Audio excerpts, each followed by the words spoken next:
بسم اللہ الرحمن الرحیم يهدي به الله من اتبع رضوانه سبل السلام ويخرجهم من الظلمات إلى النور بإذنه ويهديهم إلى صراط مستقيم۔ یہ اگلی آیت جو ہے آیت نمبر 16،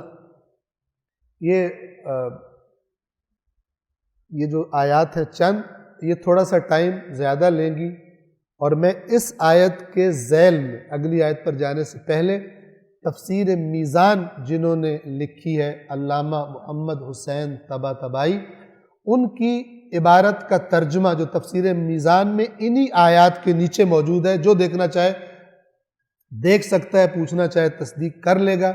توجہ فرما رہے ہیں، ان آیات کے ذیل میں انہوں نے لکھا کہ امت اسلام نے قرآن مجید کا کیا حشر کر دیا، اور آپ تعجب کریں کہ وہ شخصیت جو ایک بہت ہی زبردست تفسیر کے لکھنے والے ہیں اور اہل علم ان کا مقام جانتے ہیں، وہ کیا الفاظ استعمال کر رہے ہیں کہ لوگوں نے قرآن کے ساتھ کیا کیا۔ توجہ فرمائیں، پہلے آیت اور اس کے بعد ہم ادھر جائیں گے۔ خدا بند عالم کیا فرما رہے ہیں؟ یہ جو ہم نے تمہاری طرف روشن کتاب بھیجی ہے، یہدی بہ اللہ، ہدایت کرتا ہے اس کے ذریعے، بہی اس کے ذریعے، کون؟ اللہ ہدایت کرتا ہے۔ کس کی ہدایت کرتا ہے؟ خوب توجہ سے سنو، اس کی نہیں کرتا جو ورد وظیفے کرتا رہتا ہے، اس کو پتہ نہیں ہوتا میں کیا بول رہا ہوں۔ من اتبع رضوانہ، اس کی ہدایت کرتا ہے اللہ اس قرآن کے ذریعے سے کہ جو اتباع کرے، پیچھے چلے، کس کے؟ رضوانہ، اللہ کی رضا کی تلاش میں، جو خدا کی رضا کا تلاش کرنے والا ہو، اس کا طلبگار ہو، اس کو اللہ اس قرآن کے ذریعے ہدایت کرتا ہے۔ توجہ فرما رہے ہیں؟ یہ اگر آپ کو یاد ہو تو میں نے ہدایت کے چند معنی بیان کیے ہوئے، قرآن میں جن مختلف معانی میں ہدایت کا لفظ آیا ہے ان میں سے دوسرا اور تیسرا، ایک ہدایت کا معنی کیا ہے؟ راستہ دکھا دینا، اور ایک ہدایت کا معنی اس سے اوپر والا درجہ ہے، وہ ہے اس راستے پہ چلنے کی توفیق۔ یہ اس معنی میں یہاں پر یہ راستہ دکھانے کے اگلا سٹیپ ہے کہ وہ چلے گا بھی، کیوں؟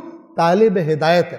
اسے قرآن کہتا ہے ھدی للمتقین، تقوی والا طالب رضا پروردگار ہے، جو خدا کی رضا کی تلاش میں ہے، نہ کہ شارٹ کٹس کی تلاش میں ہے، نہ کہ اپنی ذمہ داریوں سے بچ کر، مثلا خدا کہتا ہے میدان میں نکل، یہ کہتا ہے میں تسبیح نکال کے ثواب لے لوں گا، میں میدان میں نہیں نکل سکتا۔ اس قسم کے جو کرپٹ مائنڈڈ ہوتے ہیں، جنہوں نے اس قسم کا دین بنایا ہوتا ہے، ان کو نہیں، وہ جو خدا کی رضا کی تلاش میں کہ خدا کیا چاہتا ہے میں وہ کروں، وہ پھر کہاں آئیں گے؟ وہ پھر کتاب خدا کی طرف آئیں گے، حق کی تلاش میں اللہ کی کتاب کی طرف آئیں گے، وہاں سے پھر جب ان کے اندر تڑپ ہے، اب خدا ان کو بھی توفیق دے گا۔ یہدی بہ اللہ، اس قرآن کے ذریعے اللہ ہدایت دیتا ہے کس کو؟ من اتبع رضوانہ، جو اللہ کی رضا کے پیچھے ہے، رضوان بمعنی رضا ہے، اللہ کی رضوان کے پیچھے ہے، وَيُخْرِجُهُم مِّنَ الظُّلُمَاتِ إِلَى النُّورِ، اور ان کو پھر اللہ خارج کرتا ہے اندھیروں سے نور کی طرف۔ کون؟ جو خدا کی رضا کے طلبگار، بِإِذْنِهِ، اپنے حکم سے۔ ان کے بارے میں اللہ کا حکم ہے کہ یہ اندھیروں سے نکل آئیں گے اور روشنیوں میں آ جائیں گے۔ اب دیکھیں یہاں پہ پھر اندھیروں اور روشنی سے کیا مراد ہے؟ جب قرآن نہیں پڑھ رہے تھے تو کمرے میں لائٹ نہیں تھی، اور قرآن پڑھا تو لائٹ آ گئی، لیمپ جل گیا، ہرگز یہ مراد نہیں۔ توجہ فرما رہے ہیں؟ وَيَهْدِيهِمْ، اور انہیں ہدایت کرے گا، إِلَى صِرَاطٍ مستقیم۔ معذرت ایک لفظ رہ گیا بیچ میں، یہدی بہ اللہ من اتبع رضوانہ سبل السلام، سبل جمع ہے سبیل کی، سبل السلام، سلامتی کے راستوں کی طرف اللہ ان کی ہدایت کر دے گا۔ خدا ان کو ان ٹریکس پر ڈال دے گا کہ جو سلامتی کی طرف لے کے جاتے ہیں، اللہ کے عذاب سے محفوظ کر دے گا۔ ان راستوں پر اللہ ان کو ڈال دے گا. یہ خدا کہہ رہے ہیں یہ میری ذمہ داری ہے. تمہاری کیا ذمہ داری ہے؟ تم میری رضا کی تلاش کرو، نہ کہ دین میں شارٹ کٹ ڈھونڈو. جو پسند نہ آئے اس کو لفٹ ہی نہ کراؤ، اور جو پسند آئے شارٹ کٹ اس کے پیچھے تم پڑ جاؤ. یہ نہ کرو. جو خدا نے پسند کیا ہے، اس کی میں مثال دے دوں، گزر چکا پہلے سورہ بقرہ میں. تم پر مثلا خدا نے اس زمانے میں مسلمانوں سے کہا، جہاد سے دل چرا رہے تھے، میدان میں نکلنے سے بہانے بنا رہے تھے.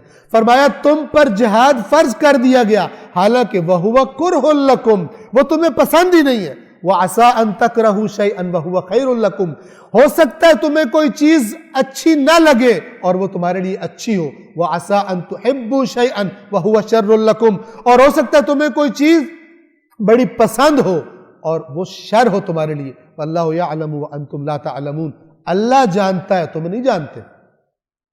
اللہ نے جو کہہ دیا، اگر خدا کی رضا کے طلبگار ہو اس پہ چل پڑو، نہ کہ اس کا بائی پاس تلاش کرو. میں شارٹ کٹ لگاؤں، کوئی بائی پاس لے لوں، ادھر سے مجھے نہ جانا پڑے، یہ مجھے پسند نہیں ہے، ادھر جانے سے میری طبیعت خراب ہو جاتی. توجہ فرما رہے؟ اسی قسم کے بے ایمان اور شارٹ کٹ تلاش کرنے والے تھے جنہوں نے ائمہ کو تنہا چھوڑ دیا، جنہوں نے ان کی مدد نہیں کی، اور ہر امام مظلوم رہا اپنے زمانے میں. احترام کرنے والے اور چومنے والے اس زمانے میں ہی بہت تھے، تبرک لینے والے بہت تھے، لیکن ان کی بات ماننے والے اور ان کے ساتھ ڈٹ کے کھڑے ہو جانے، سر دھڑ کی بازی لگا کر، یہ لوگ نہیں تھے. تبھی تو وہ تنہا رہ گئے. جس کے ذریعے اللہ ان لوگوں کو امن و سلامتی کی راہیں دکھاتا ہے جو اس کی رضا کے طالب ہے، اور انہیں اپنے امر سے، اپنے حکم سے. یہ جو اذن کا لفظ ہے یاد رکھیے، یہ دو معنی رکھتا ہے، ایک اجازت اور ایک امر، ایک حکم. جب یہ جملے میں آتا ہے، جملے میں اس کا استعمال ہمیں بتا دیتا ہے کہ یہاں اجازت کہی جا رہی ہے یا امر کہا جا رہا ہے. دونوں معنی میں عربی زبان میں لفظ اذن استعمال ہوتا ہے. ہم عام طور پر اجازت میں استعمال کرتے ہیں، لیکن آپ کو پتہ ہونا چاہیے اذن امر کے معنی میں بھی قرآن مجید میں استعمال ہوا ہے، اور یہاں پہ بھی اذن امر. ان کے بارے میں خدا امر کرتا ہے کہ ان کو اب نکال دو ظلمات سے اور نور کی طرف لے آؤ.